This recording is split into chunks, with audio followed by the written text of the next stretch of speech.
त्या जत्रेसंदर्भातील बातम्यांचा आढावा घेऊया तुमच्या गावची जत्राच्या माध्यमातून।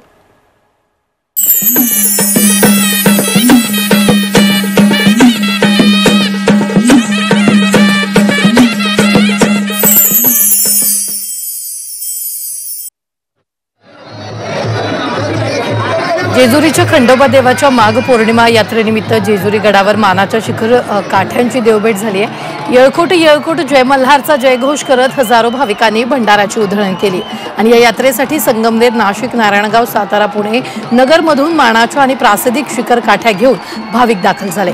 ऐतिहासिक छत्री मंदिरावर काठी टेकवून गावातील मारुती मंदिर सर्व शिखर काठ्यांनी जेजुरी गडावर प्रवेश केला।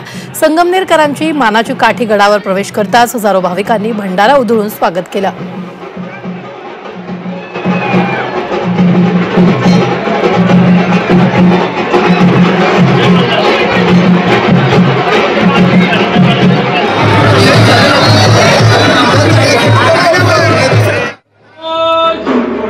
राहिल्यानगरमधील निवासामध्ये मोहिनीराज यात्रेला सुरुवात झाली आहे। भगवान विष्णूंच्या मोहिनी अवताराचं एकमेव स्थान आहे। यावेळी आई जगदंबेच्या नावाचा जयघोष करत लखलखत्या अग्नीनं पेटलेल्या खापराचे भांडे हातावर नाचवत भळंद कार्यक्रम पार पडला। यावेळी हजारो भाविक उपस्थित होते।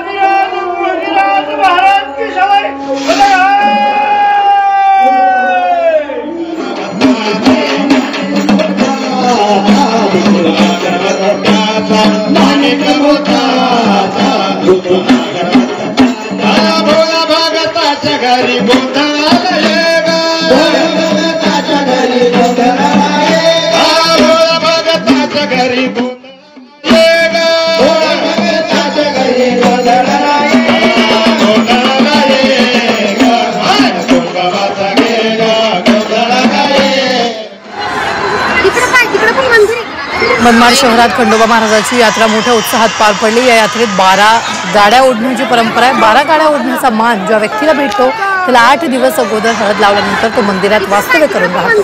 9व्या दिवशी मानकरी भक्त असलेल्या व्यक्तीला नवरदेवासारखे सजवून त्याला गावातील सर्व देवांचं दर्शन घेण्यास नेलं जातं। त्यानंतर कमरेला गळ लावून हा नवरदेव माणसांनी भरलेल्या 12 गाड्या ओढून मंदिरापर्यंत आणला। हा कार्यक्रम पाहण्यासाठी मनमाडकरांची मोठी गर्दी झाली होती। गेल्या अनेक वर्षापासून ही प्रथा इथे सुरू आहे।